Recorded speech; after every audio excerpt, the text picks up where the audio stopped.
Olivia Stone walked into the Hart Global Capital Investment Conference beside the man everyone believed had ruined her. He wore a simple dark suit, no designer watch, no polished entourage, no family crest stitched into his cuff. To the people inside that ballroom, Michael Hart was still the quiet maintenance worker from the Grand Meridian Hotel. A man who fixed broken locks. A man who carried toolboxes through service corridors. A man whose hands looked too rough to belong at a table where billion-dollar futures were decided. And Olivia Stone, CEO of the Stonewell Group, had married him. The whispers began before she reached the marble stairs. There she is. She actually brought him. After everything, she married a janitor and expects Hart Global Capital to take her seriously? Olivia kept walking. Her emerald gown moved like water under the golden chandeliers, but her face carried the exhaustion of a woman who had spent years being admired for her discipline and punished for her loneliness. She had saved apartments, rebuilt contracts, negotiated against men twice her age and twice as ruthless. But tonight, none of that mattered. Tonight, the only thing people saw was the man at her side. Across the ballroom, Brandon West laughed into his champagne.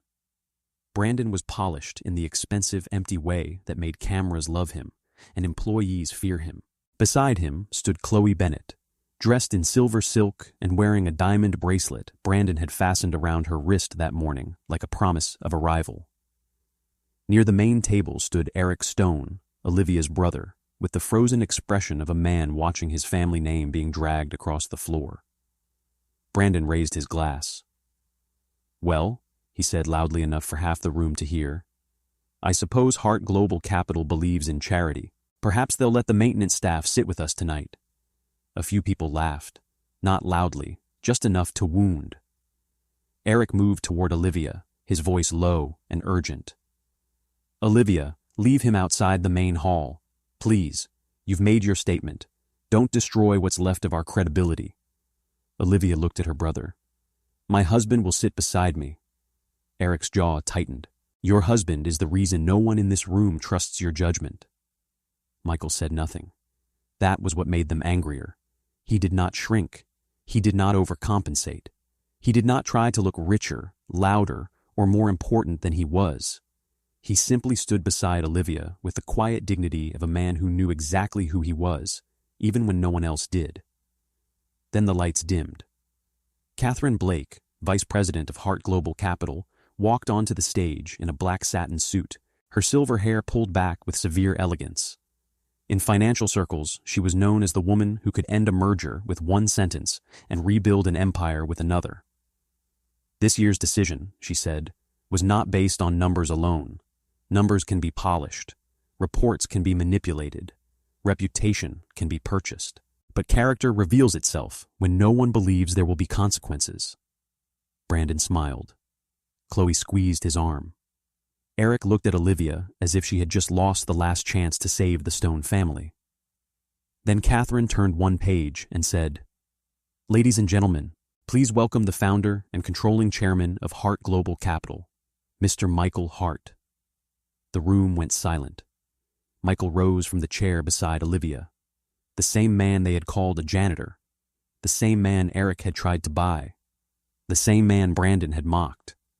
The same man Chloe had dismissed as the father of a nobody. And as he walked toward the stage, every arrogant person in that ballroom understood the same devastating truth. They had not been judging a poor man. They had been auditioning in front of the most powerful man in the room. 3 weeks earlier, Olivia Stone stood alone in the executive washroom of the Grand Meridian Hotel, gripping the marble sink with both hands and trying not to fall apart. Outside, the investor dinner was still glowing with champagne, crystal, and the soft violence of rich people pretending not to enjoy one another's ruin. Inside, Olivia could still hear Brandon West's voice. "Stonewell is an elegant company," he had said, smiling across the table. "But elegance is not leadership. Their CEO is intelligent, yes, but in a crisis, intelligence without emotional stability becomes a liability." He had not raised his voice. That was what made the insult worse. He had said it gently, almost sympathetically, as if he were mourning her failure instead of manufacturing it. The investors had looked at her with the same careful pity men used when they had already decided a woman was too tired to lead. And Eric had done nothing. Her own brother had stared into his wine glass while Brandon cut her open in public. Olivia looked at herself in the mirror. 36 years old, CEO, Harvard-educated, daughter of Richard Stone, the man who built Stonewell from a boutique logistics firm into a respected international infrastructure group. Owner of enough tailored suits to look invincible and enough sleepless nights to know she was not. She pressed a tissue beneath her eye before one tear could betray her. Then the bathroom lights flickered. Once. Twice. The room went dim. A voice came from the doorway.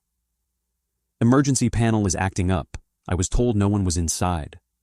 Olivia turned. A man in a gray maintenance uniform stood near the entrance, carrying a toolbox. He was perhaps in his late 40s or early 50s, though his posture made him seem younger and his eyes made him seem older. His hair was dark with silver at the temples. His face was calm, almost too calm for the kind of hotel where every employee learned to disappear. "I'll come back," he said. "No," Olivia said, wiping her hands. "It's fine." He stepped inside and opened a wall panel near the mirror. His movements were precise, silent, unhurried. Olivia expected him to pretend not to know who she was. Instead, he said, "You handled that table better than they deserved." Her eyes lifted. "So you heard." "Hard not to. Mr. West speaks as if every room is grateful to receive him." For the first time that night, Olivia almost smiled. "He's very good at making cruelty sound like concern." The man tightened a wire inside the panel. "People like that rarely attack where someone is weak. They attack where someone is tired." Olivia studied him. Most people offered empty reassurance. He had offered diagnosis. "And you know that from fixing lights?" He looked at her reflection in the mirror. "I know that from watching people who believe staff are furniture." Something in that sentence settled over Olivia. Furniture. That was exactly how Brandon had spoken in front of waiters, assistants, drivers, junior analysts. Not cruel enough to be scandalous, just dismissive enough to reveal the structure of his soul. The lights returned. The man closed the panel. "There," he said. "At least one thing in this hotel still responds to pressure." This time, Olivia did smile. "What's your name?" "Michael Hart." "Olivia Stone." "I know." Most men would have said it with admiration. Michael said it like a fact. He picked up his toolbox. Before he could leave, the restroom door opened again, and Eric appeared, irritated and pale. "There you are," he snapped. "Brandon is asking where you went. You can't vanish in the middle of a critical dinner." Olivia's expression cooled. "I needed a minute." "You needed discipline," Eric said. "Do you understand what's at stake? Hart Global Capital is sending observers this month. If Brandon convinces the room you're unstable, we lose everything." Michael quietly stepped toward the door. Eric noticed him for the first time. "And why is hotel maintenance standing here?" Michael said nothing. Olivia answered. "The lights went out." Eric looked at Michael's uniform, then at Olivia, then back at Michael with casual contempt. "Then they're fixed. Leave." Michael did, but not before Olivia saw his eyes, not insulted, recording. When she returned to the private dining room, Brandon was telling a story about a female founder who had cried during a due diligence call and never recovered professionally. The men laughed. Olivia sat down. Brandon turned toward her with practiced warmth. "Olivia, we were worried." "No," she said softly. "You were entertained." The table froze. Eric's head snapped toward her. Brandon's smile remained, but something behind it sharpened. "I'm sorry?" Olivia placed her napkin in her lap. "You said emotional instability makes intelligence dangerous." "I agree. That's why I've always found performative confidence so fascinating. It looks like leadership until pressure arrives. Then it becomes theater." A few investors looked down. Brandon leaned back. Careful. Before Olivia could respond, a waiter carrying a tray stumbled near Brandon's chair. Champagne spilled across Brandon's sleeve. Brandon shot to his feet. "For God's sake, Watch where you're going. The waiter went pale. I'm sorry, sir. Brandon raised his hand, not to strike him, but with enough aggression to make the young man flinch.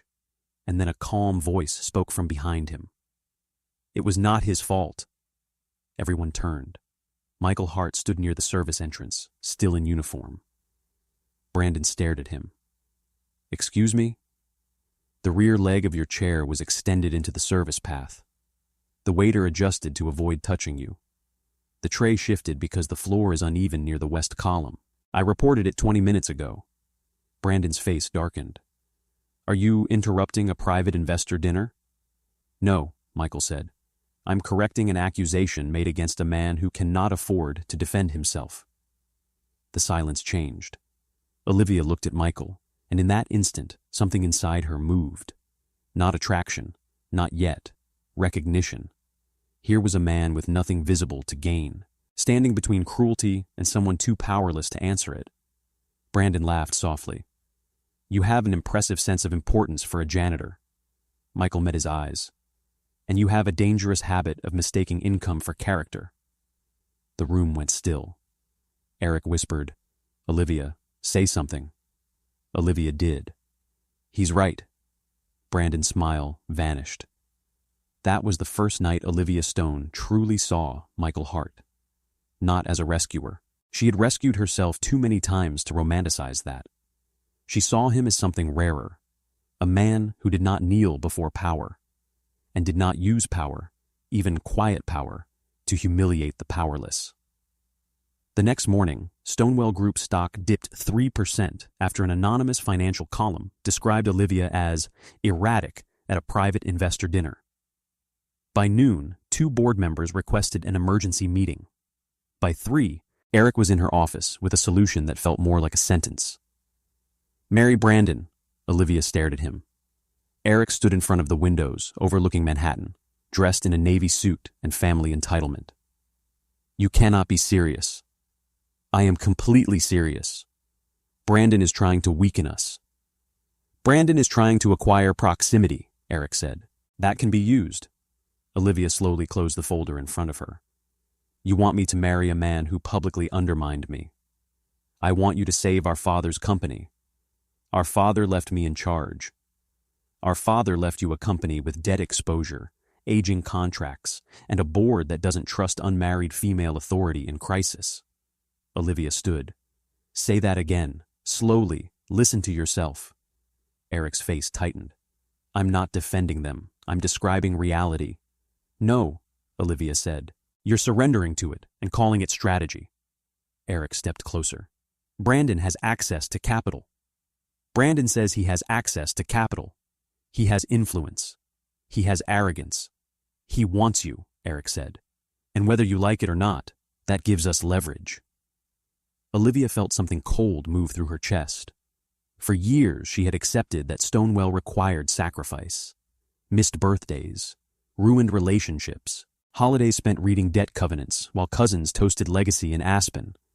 But this was different. This was not sacrifice. This was sale. My personal life is not a refinancing instrument. Eric looked away.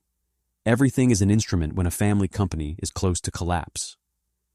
That sentence stayed with her long after he left. Everything is an instrument. By evening, Olivia was back at the Grand Meridian for a board reception she did not want to attend. The hotel shimmered with old money softness. White orchids, gold lamps, polished marble, the kind of beauty used to hide how much cruelty could happen without anyone raising their voice. The meeting ended badly, not loudly, worse, politely. 2 Stonewell directors smiled while suggesting that the emotional optics around Olivia's leadership had become a concern. One of them said he had always admired her brilliance. The other said brilliance sometimes needed stabilizing influence. Olivia understood the translation. A husband, a handler, a man whose presence would reassure other men. By the time she left the private room, she had taken the wrong corridor. She was halfway down a service hallway when she heard a young woman crying. Near a linen cart, a hotel manager stood over a housekeeper with a red face and a diamond bracelet in his hand. You were the last one in the suite, he snapped. Do you understand what kind of guest this belongs to? The girl shook her head. I didn't take it, I swear. Then why was it found in your cart? I don't know. Olivia stopped before turning the corner. Then Michael's voice entered the hallway. Because the guest's assistant placed it there. The manager turned. Excuse me? Michael walked in, wearing his gray uniform, toolbox in hand, expression calm. The assistant came through the East Service door at 6:42 p.m., carrying a black garment bag and a jewelry case. She placed both on the cart while taking a call. The garment bag was removed. The bracelet was not. The manager narrowed his eyes. And how exactly do you know that? Because the East Service camera has been flickering for 2 days, Michael said. I repaired it this afternoon. I checked the feed before you decided to end someone's employment in a hallway. The housekeeper covered her mouth. The manager's face changed color.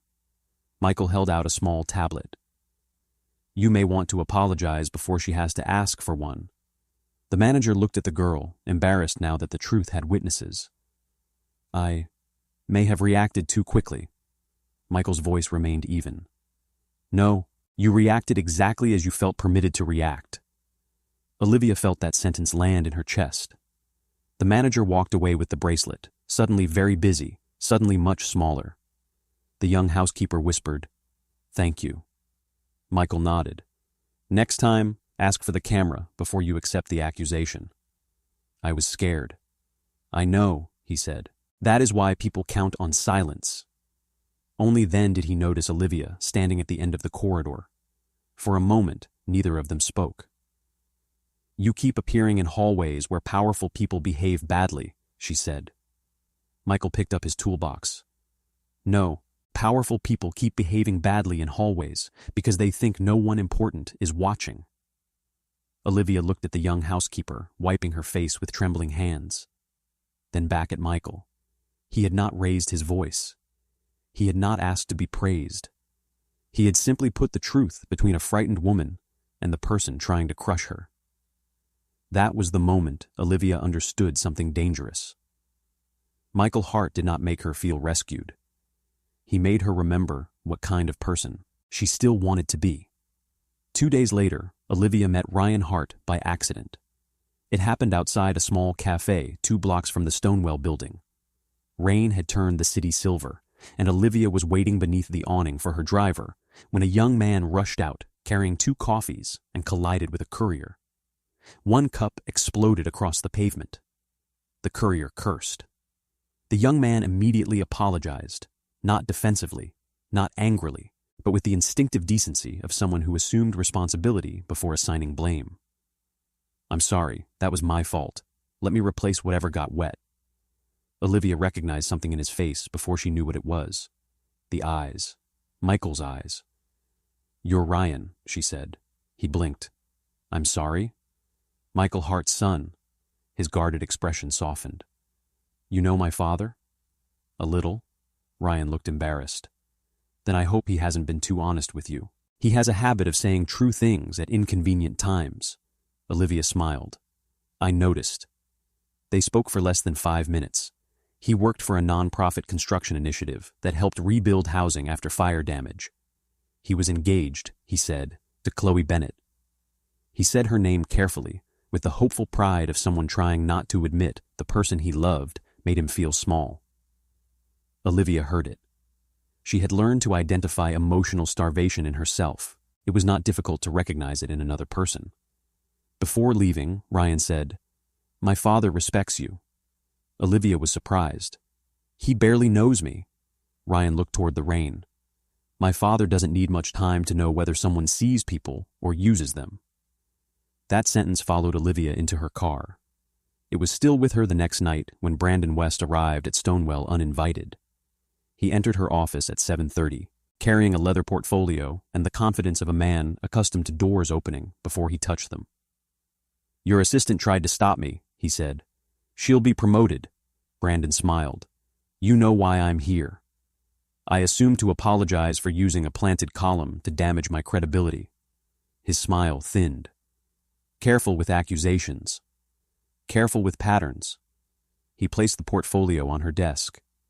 Inside were projected merger scenarios, debt restructuring models, and a proposed strategic personal alliance between the Stone and West families. Olivia stared at the phrase. You had a banker model our marriage. I had a banker model stability. You mean control. I mean survival. Brandon leaned over her desk. You are good, Olivia. Better than most of the men pretending not to fear you. But you are isolated. Your board is nervous. Your brother is practical. Hart Global likes discipline, not scandal. And right now, you look like a woman one bad headline away from losing the room. Olivia closed the portfolio. Then leave the room. Brandon's gaze hardened. You'll come around. No, you will, because people like us don't get to choose freely. We choose what preserves the architecture around us. Olivia stood slowly. That may be the saddest thing you've ever said. Brandon walked toward the door, then turned back. One more thing. Be careful with the hotel worker. Olivia's face did not move, but her pulse changed. Brandon noticed. There it is, he said softly. That little flicker. You should hide it better. People are already talking. Let them. They won't say you're kind. They'll say you're lonely. They'll say you're unstable. They'll say you confused pity with romance. Olivia stepped closer. And what will you say? Brandon smiled. I'll say I tried to protect Stonewell before its CEO humiliated the family name. After he left, Olivia stood in the silence of her office and understood something with absolute clarity. Brandon did not want to marry her because he admired her. He wanted to absorb her. Eric did not want her to marry Brandon because he loved her. He wanted to preserve the family's reflection in other people's eyes. And the board did not want stability. They wanted a woman they could praise in public and overrule in private. That night, Olivia did not sleep. At 3:17 in the morning, she opened Brandon West's proposal for the 4th time. The first 3 times, she had read it like a CEO under pressure. This time, she read it like a woman who had finally stopped being polite. She ignored the polished charts, ignored the confident projections, ignored the expensive language designed to make uncertainty look inevitable. Then, on the last page of an appendix, Brandon clearly believed no one exhausted would read. She found the sentence he should never have put in writing. Anticipated influence over Hart Global selection. Olivia went still. She read it once, then again, then a 3rd time. Brandon had not secured Hart Global support. He had implied access he did not have. He had built his entire pressure campaign on the illusion that the room had already chosen him. For the first time that week, Olivia smiled. Not because she was saved, because now she had a blade. By sunrise, she had sent encrypted copies to independent counsel, marked the inconsistencies in red, and created a private timeline of every conversation Brandon had tried to dress as concern. Men like Brandon loved calling women emotional. It made them careless, and careless men left paper trails. The following Sunday, Olivia found Michael in Central Park. He was sitting alone on a bench near the reservoir, feeding crumbs to birds that ignored him unless they wanted something. He wore a wool coat instead of his hotel uniform, and for the first time, Olivia saw him not as a man at work, but as a man in his own life. I'm beginning to think you appear only when wiring fails, he said as she approached. Something is failing, Olivia said, but it isn't wiring. He moved slightly, giving her room to sit. She told him about Brandon's proposal, the modeled marriage, the suspicious financing, the pressure from Eric, the sentence she had found in the appendix, the way every man around her had converted her life into a solution without asking whether she wanted to survive that solution intact. Michael listened without interruption. When she finished, he said, "And what do you want?" The question startled her. No one had asked that in months, maybe years. "I want to keep the company alive without becoming collateral." "Then don't become collateral." Olivia gave a tired laugh. "Is that maintenance wisdom?" "No," Michael said. "That is survivor wisdom." She looked at him more carefully. "You speak like someone who has lost something." The quiet that followed was not empty. It had weight. "My wife," he said. 9 years ago, Olivia's expression softened. "I'm sorry." Her name was Elena. She had the rare talent of making ambition feel peaceful. He looked toward the water. After she died, people kept telling me to move forward. They never understood that grief does not stand behind you. It moves into the house and changes the furniture. Olivia did not answer immediately. That was the first personal thing he had given her, and she understood the cost. Do you have children? One son, Ryan. Is he like you? Michael's eyes warmed faintly. He is better, which means the world will hurt him before he learns how to protect himself. At that moment, Olivia did not know Chloe would soon humiliate Ryan in public. She did not know the quiet man beside her had built one of the most powerful private capital firms in the world. All she knew was that she had spent half her life inside rooms filled with expensive people who made her feel alone. And this man in a gray uniform had made her feel, for the first time in months, honestly seen. Why do you work at the hotel? She asked. Michael looked at the water. I like to understand people before they understand what they can gain from me. It was an odd answer, too deliberate, but not evasive enough to be a lie. Are you hiding from someone? No. From something? He considered that. Maybe from the version of the world that only smiles upward. Olivia turned the phrase over in her mind. Only smiles upward sounded exactly like the world she lived in. A world where respect moved toward money, kindness moved toward influence, and cruelty moved downward because no one expected it to climb back. Michael looked at her. You're wondering whether I'm safe. I'm wondering why I trust you more than people I've known all my life. That may say less about me than it says about them. She laughed quietly. Then her expression grew serious. My brother wants me to announce a strategic engagement within 2 weeks. Brandon is tightening pressure on the board. If I refuse without an alternative, they may remove me before the heart decision. Michael said nothing. Olivia heard her own heartbeat. The idea came not like romance, like strategy, like rebellion, like a door appearing in a wall. What if I married someone else? Michael slowly turned toward her. That is a dangerous sentence. I know. Do you? No. But I know the danger I'm already in. His eyes searched hers. You are not a woman who should marry to escape a man. I wouldn't be. Then why? Because I am tired of everyone treating my life as negotiable. Her voice lowered. Because if I marry Brandon, Stonewell survives as a cage. If I refuse, they call me reckless. But if I choose someone they cannot use, someone outside their architecture, then for once the scandal belongs to me. Michael looked at her for a long time. And why me? Olivia did not answer quickly, because the answer mattered. Because when Brandon humiliated that waiter, you spoke. Because when that housekeeper was accused, you did not let fear become evidence. Because when Eric dismissed you, you didn't perform pride. Because you listen before advising. Because you have nothing to gain from my family name. A shadow passed through Michael's face. What if that last part isn't true? Olivia studied him. Is it? He looked away first. It was the first time she had seen him avoid her eyes. Everyone has something to gain, he said. Then tell me yours. Michael was silent for so long that Olivia thought he would refuse. Then he said, My son is engaged to a woman who loves his potential only when she thinks it can be converted into status. I have spent years wondering whether warning him would save him or only make him defend her more fiercely. Chloe, he nodded once. You know? I met Ryan. I know the sound of someone trying to earn love. Michael's face tightened. That is what I want. Not from you. Not exactly. I want truth to arrive before vows do. Olivia understood. A marriage between her and Michael would not only disrupt Brandon and Eric, it would reveal Chloe. If Chloe believed Michael was poor, she would show Ryan what she truly valued. The thought was brutal, but so was postponing truth until after a lifetime commitment. You would let your son be hurt? Olivia asked softly.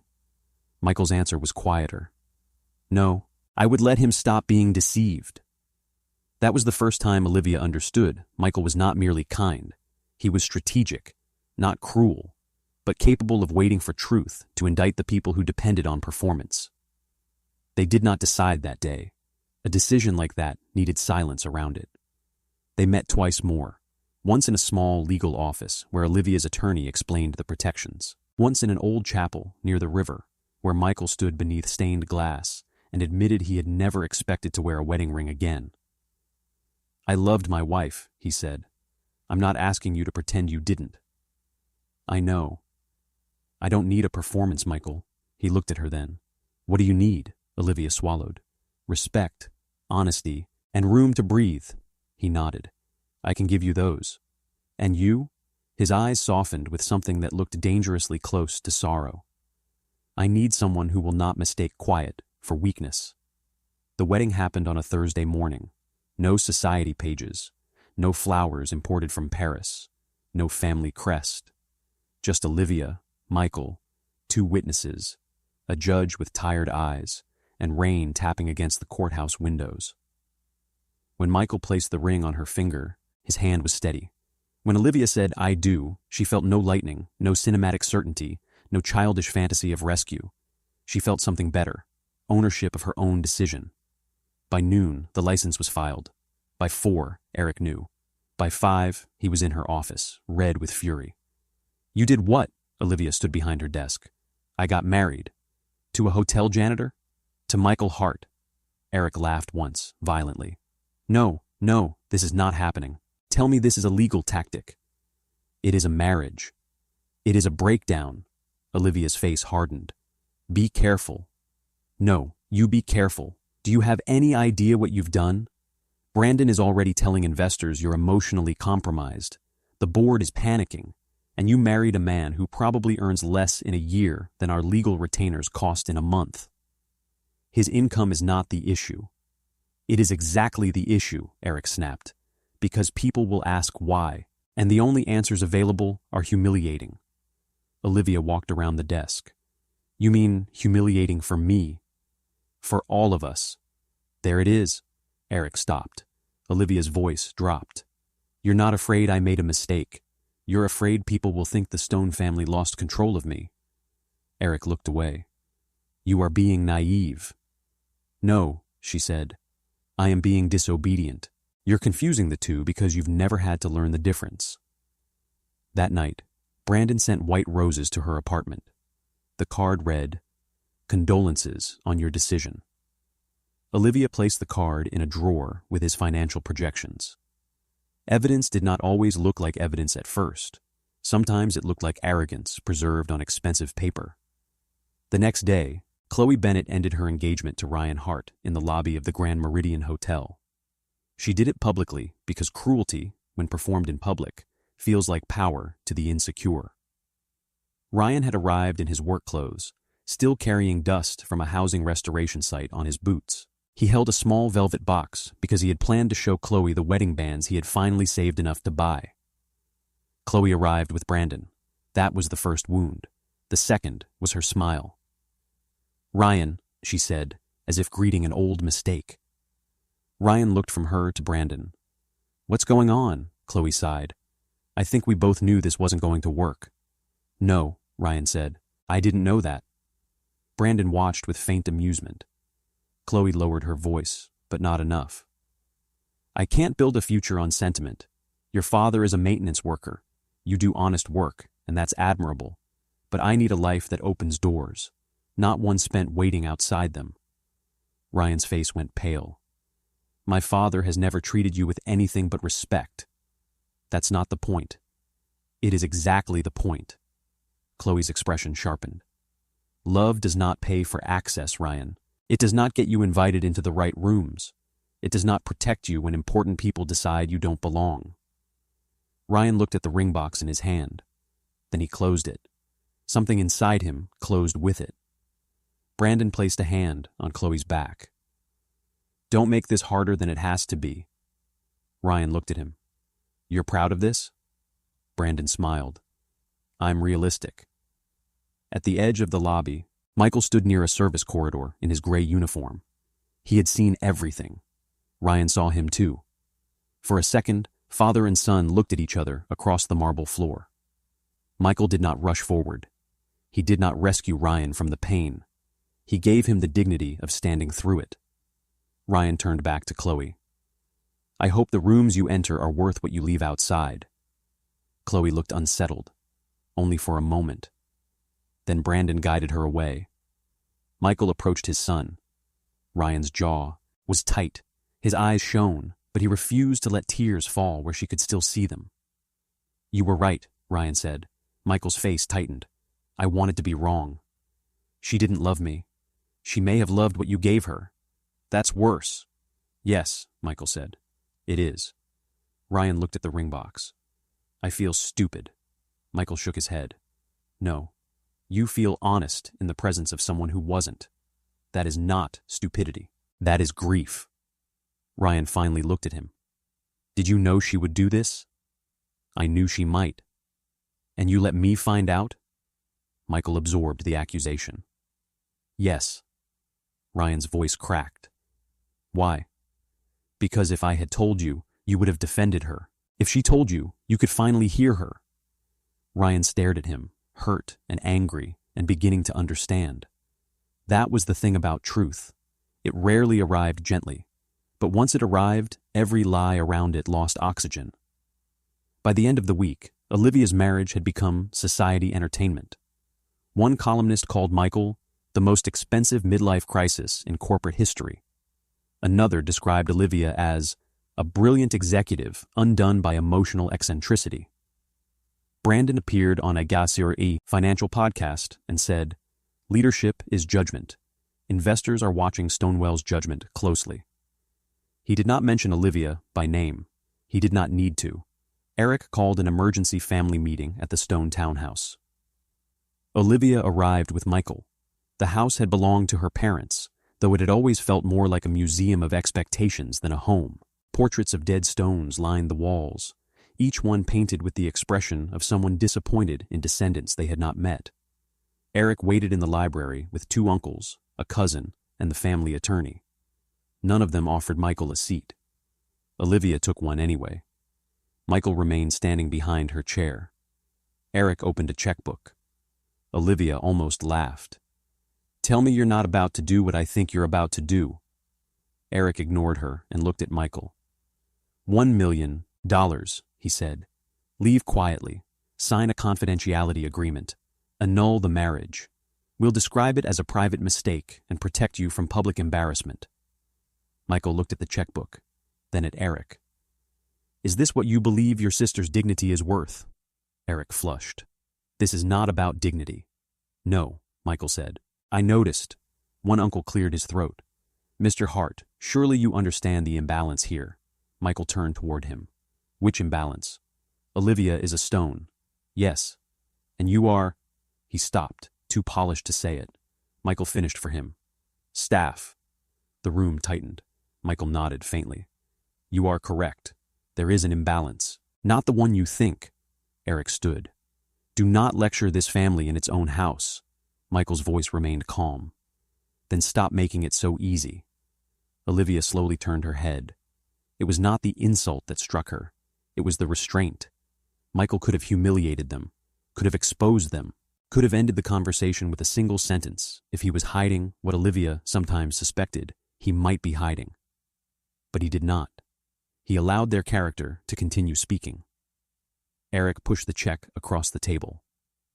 Take it. Michael did not touch it. Olivia stood. My husband and I are leaving. Eric's face twisted. You will lose the company. No, Olivia said. I may lose control of a board.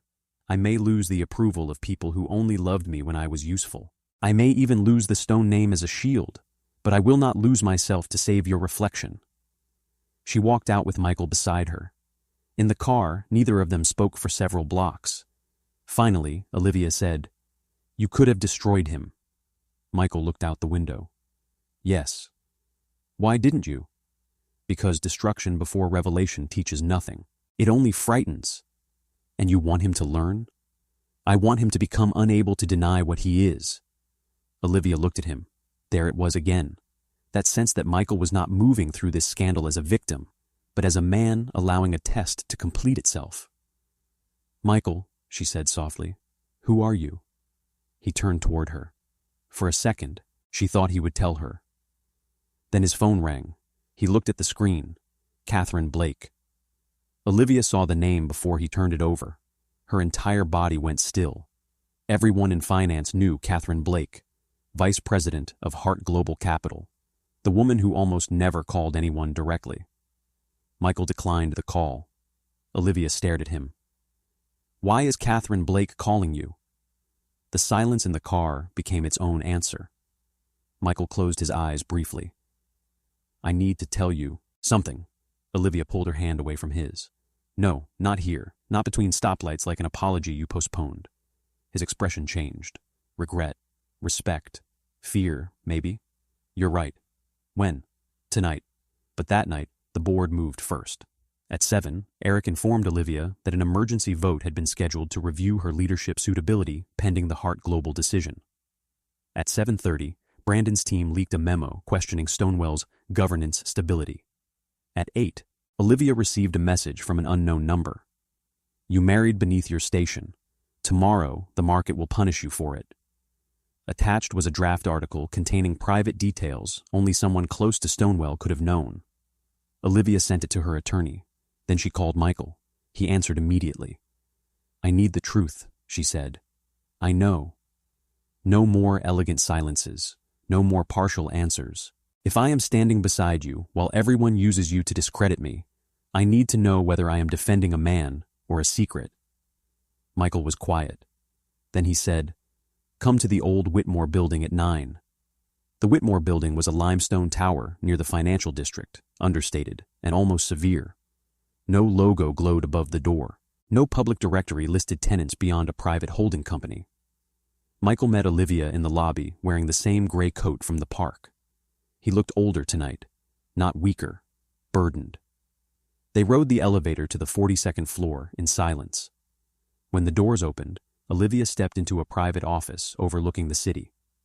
On the far wall hung a simple bronze plaque, Hart Global Capital, Founder's Office. Olivia stopped walking.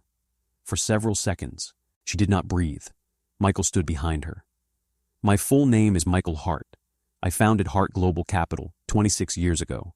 After Elena died, I withdrew from public life. Catherine runs most external operations. I kept ownership and final authority." Olivia turned around slowly. Every humiliation replayed in her mind. Brandon calling him a janitor, Eric offering him money, Chloe rejecting Ryan, the columns, the whispers, the checkbook, and beneath it all, Michael watching. "You let me marry you without telling me." The words were quiet, more dangerous than shouting. Michael did not defend himself. "Yes." "Why?" "Because I wanted you to choose without calculation." Olivia flinched. "That was not your decision to engineer." "I know." "Do you?" Her voice trembled now, not from weakness, but betrayal. "Do you understand what it feels like to discover that the one person who seemed outside the game owned the board it was played on?" Michael absorbed every word. "You're right." That made her angrier. "Don't agree with me as strategy." "It isn't strategy." "Then what is it?" He stepped closer, but stopped before reaching for her. "Shame." Olivia looked at him. Michael's voice lowered. "When Elena was alive, people loved me loudly. After she died and I disappeared, I began spending time in places I owned without announcing myself. Hotels, construction sites, service corridors. I watched people. Not because I enjoyed deception. Because I had spent years being treated well by people who wanted access. I wanted to know who they were when access disappeared. And me? You were not supposed to become part of the test. But I did. Yes. And you let it continue. Yes. The answer hurt because it was honest. Olivia walked to the window. The city below glittered like a field of knives. "I chose you because I thought you had nothing to gain from me." "I know. But you had everything to give." "Yes. And you withheld that." Michael's eyes shone, though his voice remained controlled. "I was afraid that once you knew, every choice after that would be contaminated. I wanted one person in my life, just once after Elena, to see me before seeing the empire." Olivia turned. "That is human. It is also unfair." "Yes." For a long moment, The only sound was the distant hum of the building. Then Olivia said, "Does Catherine know about the marriage?" "Yes." "Does she know Stonewell is under consideration?" "Yes." "Did you influence the process?" "No, not in your favor." Olivia laughed bitterly. "How noble." "I mean it.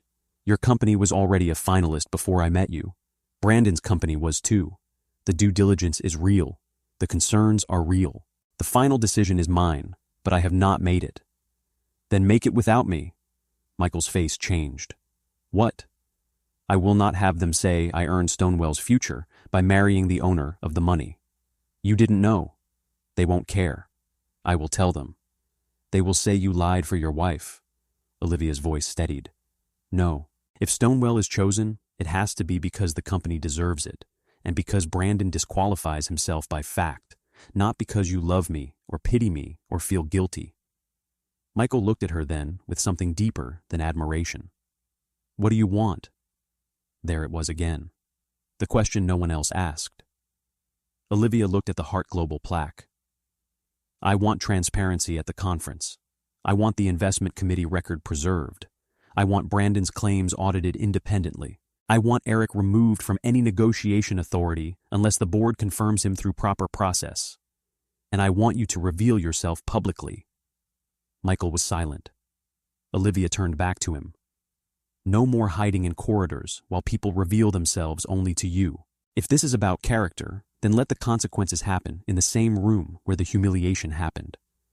A slow, almost painful smile touched Michael's face. "There she is." "Who?" "The woman they were afraid of." Olivia looked away. "I'm still angry with you." "You should be. I may remain angry for a while. I'll be here." "That is not a romantic line." "No," Michael said. "It is a promise." The days before the conference became a war fought in whispers. Brandon increased pressure on investors, claiming that Westbridge Holdings had informal backing from Heart Global insiders. Olivia quietly sent his projections to independent counsel. Catherine ordered a discreet review. What came back was worse than Olivia expected. Brandon had overstated available capital. He had promised access to financing he did not control. He had concealed a regulatory warning tied to one of his offshore vehicles, and he had pressured 2 former employees into signing non-disclosure agreements after complaints about workplace intimidation. Olivia did not celebrate. She printed the findings, read every page, and felt no joy, only clarity. The corporate picture was now brutally simple. Brandon wanted to use Olivia to take Stonewell. Eric wanted to sell Olivia's dignity to save the family image. And Michael was the man they all thought was poor, even though he controlled the final door. Power did not corrupt Brandon. It revealed how little he believed other people mattered. Eric tried one last time. He came to Olivia's apartment the night before the conference. Michael was not home. Ryan was meeting him at Heart Global headquarters, still unaware of the full timing of the reveal, though he now knew enough to understand his father had been carrying a larger life than he had ever imagined. Eric stood in Olivia's living room, looking smaller than he had in the boardroom. "Call it off," he said.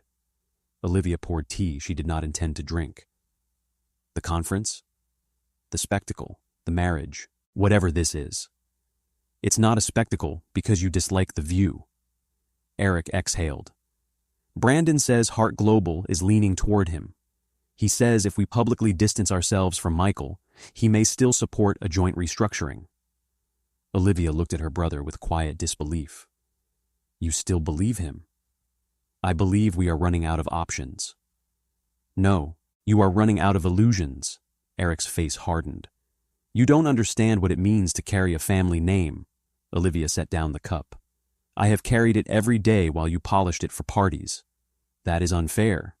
So was asking me to marry a man who insulted me." Eric looked down. For the first time, he had no immediate answer. Olivia softened, but only slightly. "Why were you so willing to trade me?" His jaw worked. "I thought I was saving you." "No, Eric, you thought you were saving Stonewell." His voice dropped. "I thought those were the same thing." That was the tragedy of him. Not that he did not love her, but that he loved the family legacy in a language that often required sacrificing the living to impress the dead. Olivia looked at her brother and felt both anger and grief. Tomorrow, everything changes. He looked up. What does that mean? It means you should be very careful which side of your character you bring into that room. The next evening, the Hart Global Ballroom was filled with people who believed they had come to witness a selection. In truth, they had come to witness an unveiling. Brandon arrived first. Of course he did. Men like Brandon enjoyed entering before the room had chosen its loyalties. He wanted to be seen standing comfortably beneath the Hart Global crest, as if proximity could be mistaken for destiny. Chloe stood beside him in silver silk, her hair swept back, her expression bright with the almost feverish excitement of a woman who thought she had finally upgraded her life. Around her wrist, the diamond bracelet caught the chandelier light every time she moved. Brandon had given it to her that morning in the back seat of his car. "For tonight," he had said, fastening it himself, "when we win." She had looked at the bracelet then as proof that she had chosen correctly. Proof that Ryan Hart had been too small a future. Proof that love without status was nothing. When Ryan entered with Michael and Olivia, Chloe's face changed. Not guilt, irritation, as if the past had rudely attended her future. Brandon noticed Michael and smiled. "This is generous of Hart Global," he said, letting hotel staff observe investment culture. Michael adjusted his cuff. "It's important to understand how rooms behave when they believe the outcome is already purchased." Brandon's smile faltered. Olivia glanced at Michael. He was calm, but she knew him better now. Beneath the calm was a blade made of patience. Chikun arrived minutes later and immediately approached Olivia. "Please," he whispered, "at least don't sit him at the main table. My husband sits beside me. This is business." "Yes," she said. "That is why character matters." Eric looked toward Michael. There was contempt in his eyes, but also fear now. Fear that Olivia's defiance had become something he could no longer manage. Chloe drifted near Ryan. "Ryan," she said softly. He turned. For a moment, she seemed prepared to offer regret. Then her gaze moved over his suit, his plain tie, his lack of visible status, and the old cruelty returned because she still believed cruelty was safe. "I hope you understand why I did what I did." Ryan looked at her. "I understand perfectly now." She frowned. "I didn't want to hurt you." "No, you wanted not to feel guilty about hurting me." Brandon chuckled. "Careful, Ryan. Bitterness is unattractive in men without prospects." Ryan looked at Brandon, then at Chloe. "I used to think losing her meant losing my future." Chloe's expression shifted. "And now? Now I think it was the first honest thing that ever happened to me." Chloe's smile vanished. Before she could answer, the lights dimmed. Catherine Blake walked onto the stage, and the room began its final descent. She stood behind the podium and looked across the ballroom. "Ladies and gentlemen, thank you for joining us for the annual investment conference of Hart Global Capital." Every conversation died. Stonewell Group needed this partnership to survive. Brandon West wanted it to dominate the market. Eric needed it to preserve the Stone family name. Chloe wanted it to enter a world that had never invited her in, and Olivia needed it for something none of them understood. Not validation, not revenge. A future she could build without selling herself. Catherine continued. "For decades, Hart Global Capital has remained private, selective, and deliberately quiet. We invest rarely.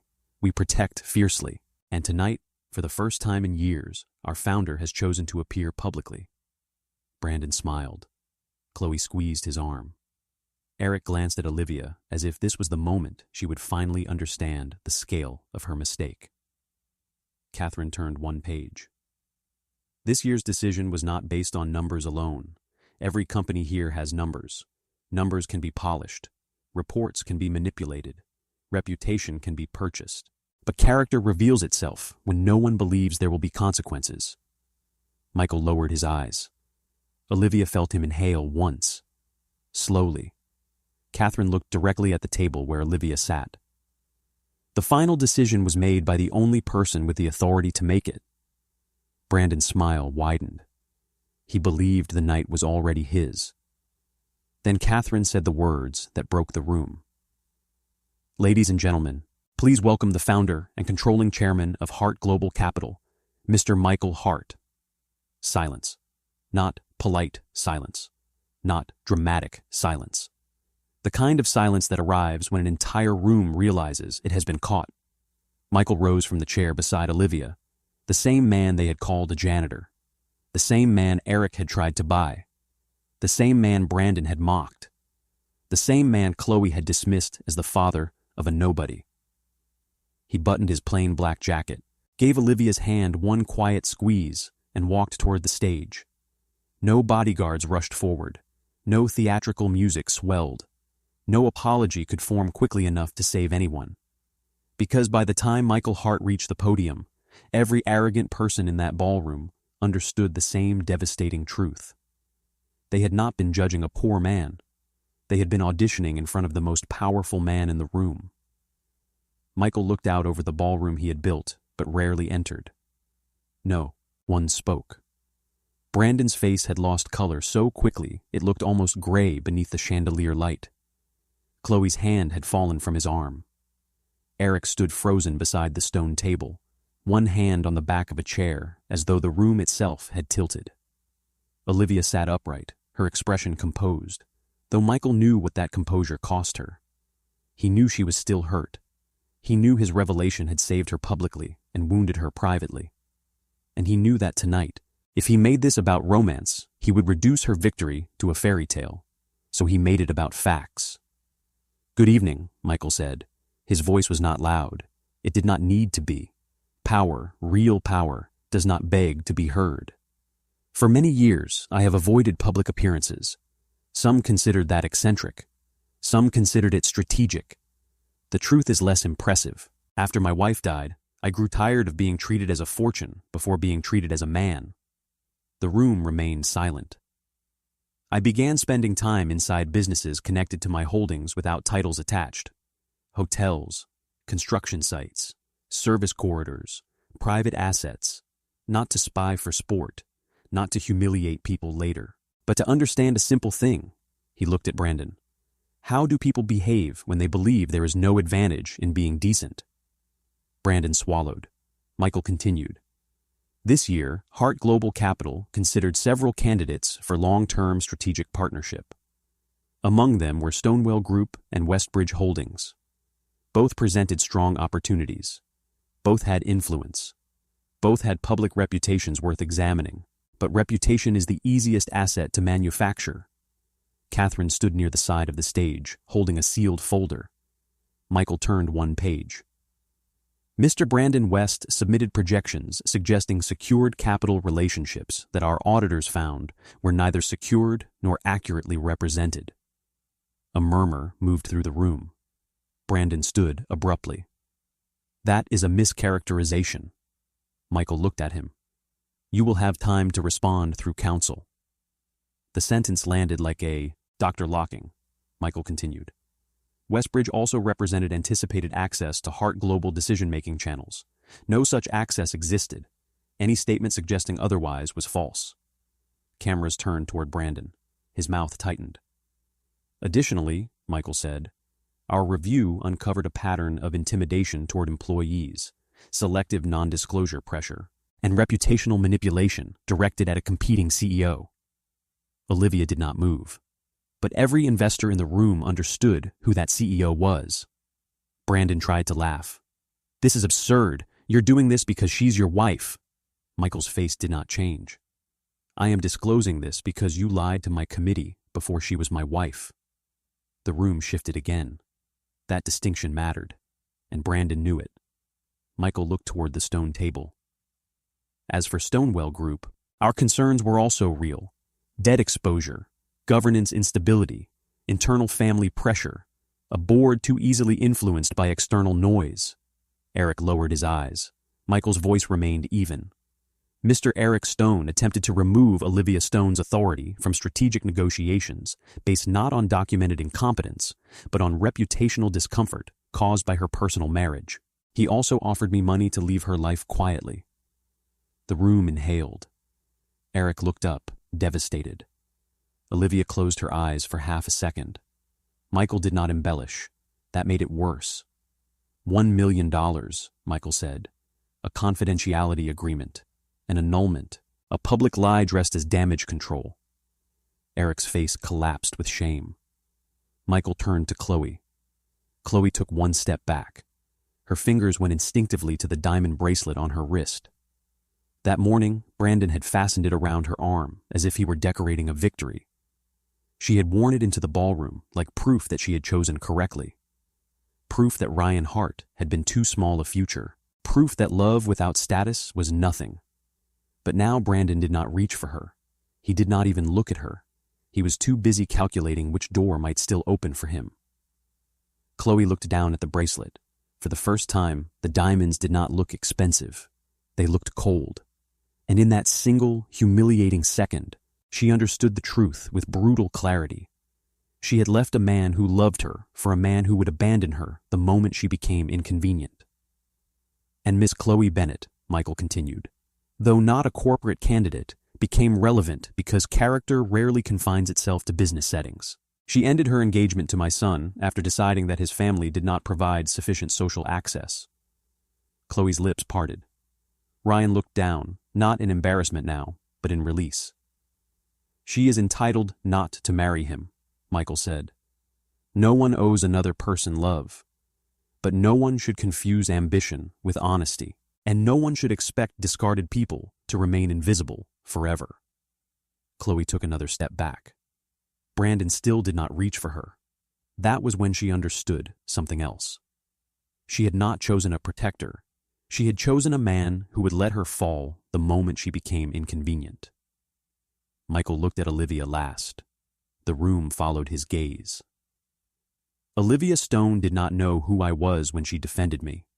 She did not know what I owned when she treated me with dignity. She did not know what Hart Global could do for her company when she refused to let her brother buy me out of her life. Olivia's throat tightened. She was under pressure to marry for strategy, Michael said. Instead, she made a choice that every person in this room mocked because you believed it lowered her value. His voice deepened slightly. You were wrong. No one breathed. Olivia Stone was the only executive in this process who demonstrated the one form of judgment that cannot be taught by consultants, purchased with legacy, or faked in investor decks. She recognized value where the room saw only appearance. Michael turned to Catherine. She handed him the final document. For that reason, and after independent financial review, Hart Global Capital rejects Westbridge Holdings and all affiliated proposals led by Brandon West. Brandon's chair scraped back. This is personal. Michael looked at him. No, personal would have been easier. He returned to the document. Hart Global Capital will also suspend consideration of any entity that knowingly relied on false claims of Westbridge's financing access. Several people in Brandon's circle suddenly looked away from him. That was how reputations died among the elite. Not with shouting, with distance. Michael continued. Eric Stone will hold no strategic authority in the Hart Global negotiation unless confirmed through formal governance reform, approved by the Stonewell board and reviewed independently. Eric did not protest. He could not. His shame had finally become louder than his pride. And Hart Global Capital selects Stonewell Group as its exclusive strategic partner for this decade. The room erupted, not into applause immediately, first into shock, then whispers, then the sharp sound of cameras, then applause, cautious at first, then swelling as people rushed to align themselves with the outcome they had failed to predict. Olivia remained seated for one heartbeat too long. She had imagined winning Stonewell's future many times. She had imagined relief, triumph, vindication. She had not imagined that victory would feel like standing in the ruins of every illusion she had inherited. Michael stepped down from the stage and walked toward her. The room watched. For once, Olivia did not care. He stopped in front of her. This is yours, he said quietly. Not because of me. She looked at him, eyes shining. Partly because of you. No, he said, because when everyone else tried to use me against you, you did not become ashamed of your own choice. Olivia stood. Then, in front of the investors, journalists, executives, family members, and enemies who had spent 3 weeks calling her unstable, she took Michael Hart's hand, not as a performance, not as a claim on his fortune, as the same choice she had made in a courthouse before she knew the weight of his name. Across the room, Brandon tried to reach Catherine Blake. 2 security officers stepped subtly into his path. "There has been a misunderstanding," he said. Catherine looked at him as if he were a document already archived. "There usually is, Mr. West, when men mistake confidence for immunity." He turned toward Olivia. "Olivia, you know this is excessive." Olivia looked at him for a long moment. For months she had imagined what she would say when Brandon finally lost control. Something cutting, something unforgettable. But now that the moment had arrived, she felt no hunger to wound him. That was how she knew she had won. "Brandon," she said, "you were never punished for underestimating me. You were punished for overestimating yourself." He stared at her. Then the cameras flashed again, and he understood that sentence would outlive the night. Chloe moved toward Ryan with tears gathering too quickly to be trusted. The diamond bracelet slid down her wrist as she reached for him. "Ryan," she whispered, "I made a terrible mistake." Ryan looked at the woman he had once planned to marry. For a moment, grief returned, not because he wanted her back, because he remembered the version of himself that had. "Yes," he said, "you did. I was scared." "No," Ryan said gently. "You were ambitious. Fear did not make you cruel. It only gave your cruelty an excuse." Chloe's face crumpled. "Can we talk?" He looked at the bracelet on her wrist, then at Brandon, who still had not turned back for her, then back at Chloe. "We just did." He walked away, not dramatically, not to punish her, but because freedom sometimes looked like refusing the second conversation. Near the stone table, Eric approached Olivia slowly. Michael stepped back, giving them space. For the first time in Olivia's life, her brother looked at her without strategy. "I'm sorry," Eric said. She watched him carefully. "For what?" His eyes reddened. "For thinking your dignity was negotiable. For calling it sacrifice when I meant obedience. For trying to sell you to a man I knew had hurt you because I was afraid of losing a company I did not know how to save." Olivia's anger did not disappear. Forgiveness was not a switch. It was a road, and some roads required distance before they became safe. But she saw something real in him. Not enough, but real. "You didn't humiliate Michael because he was poor," she said. "You humiliated him because you thought there would be no consequence." Eric closed his eyes. "I know. That is the part you need to repair." He nodded. "I will resign from the negotiation committee tonight." "Good." He almost smiled through the shame. "You're not making this easy." "No," Olivia said. "I'm making it honest." In the days that followed, Brandon West did not collapse all at once. That would have been too merciful. First, 2 investors withdrew from his pending acquisition. Then a financial publication confirmed that Westbridge had overstated several capital relationships. Then former employees, seeing the protection of silence crack, began speaking through attorneys. His invitations disappeared. Not publicly. Worse, quietly. His name was removed from panels. Calls went unanswered. Men who had laughed at his jokes now claimed they had always had concerns. Women he had patronized watched him discover what it felt like to be discussed in rooms he could no longer enter. That was how reputations died among the elite. Not with shouting, with distance. Chloe tried to remain beside him for exactly 9 days. On the 10th, a society photographer caught Brandon leaving a private club with another woman. The image ran beneath a headline about reputational instability. Chloe called Ryan 14 times. He answered none of them, not because he hated her, because healing sometimes begins when explanation loses its privileges. The bracelet disappeared from her wrist before the week was over. But the pale mark it left behind took longer to fade. Eric resigned from Stonewell's strategic committee that same week. Olivia did not exile him from the company, but she did not absolve him either.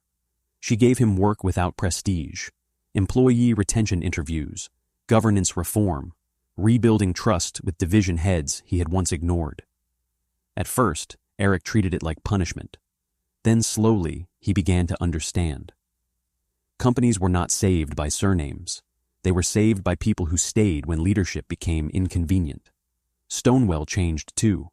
Hart Global's partnership stabilized the debt, opened international logistics channels, and forced a governance overhaul that removed 3 ornamental board members who had mistaken inherited shares for wisdom. Olivia remained CEO, not as a symbol, as the person who had earned the right to lead the company through fire. At the first joint press conference between Stonewell Group and Hart Global Capital, a journalist asked the question everyone wanted packaged into scandal. "Mrs. Hart, critics say your marriage influenced Hart Global's decision. How do you respond?" Olivia stood behind the podium in a white suit. Michael sat in the front row, not beside her as a shield, but watching her as an equal.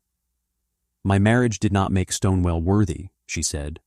"Our audit, our restructuring plan, our workforce, and our long-term infrastructure value did that. What my marriage did was expose how quickly people confuse appearance with evidence." The room went quiet. She continued. "I chose Michael Hart before I knew he was the founder of Hart Global Capital. Some people found that embarrassing when they believed he had nothing. Those same people now find it strategic because they know he has power. That contradiction says more about them than it does about me." Michael lowered his eyes, almost smiling. "The future of Stonewell will not be built on who my husband is," Olivia said. "It will be built on who we prove ourselves to be when no one is applauding." That night, Olivia and Michael returned to the Grand Meridian Hotel, not for a gala, not for a conference, for dinner in the small winter garden where they had first spoken without armor. The hotel manager nearly panicked when Michael entered through the front doors as himself. Michael quietly asked him not to disturb the staff. For a while, they sat beneath the white orchids without speaking. Olivia looked at him across the table. "I'm still angry that you let me marry a secret." Michael nodded. "You should be. And I'm still here." His expression softened. "I don't take that lightly." "You shouldn't." A small smile touched his face. Outside the glass walls, Manhattan glittered with all its old seductions. Money, status, influence, rooms that smiled upward and kicked downward. But Olivia understood now that she had not won because she married a billionaire. She had won because she refused to be ashamed of respecting a man everyone else thought was beneath her. Michael had not won because he was rich. He had won because, for once, his fortune had not spoken first. Brandon lost more than an investment. He lost the illusion that charm could erase contempt. Chloe lost more than a fiancé. She lost the future she had mocked before recognizing its worth.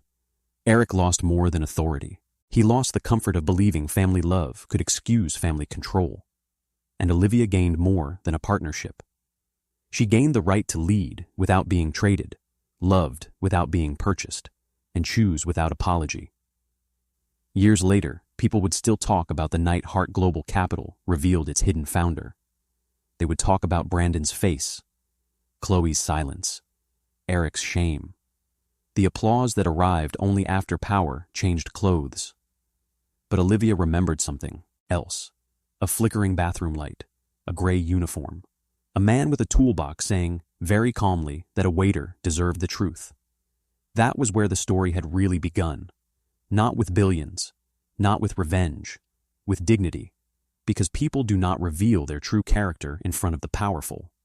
They reveal it in front of those they believe they can humiliate without consequence. VidIQ.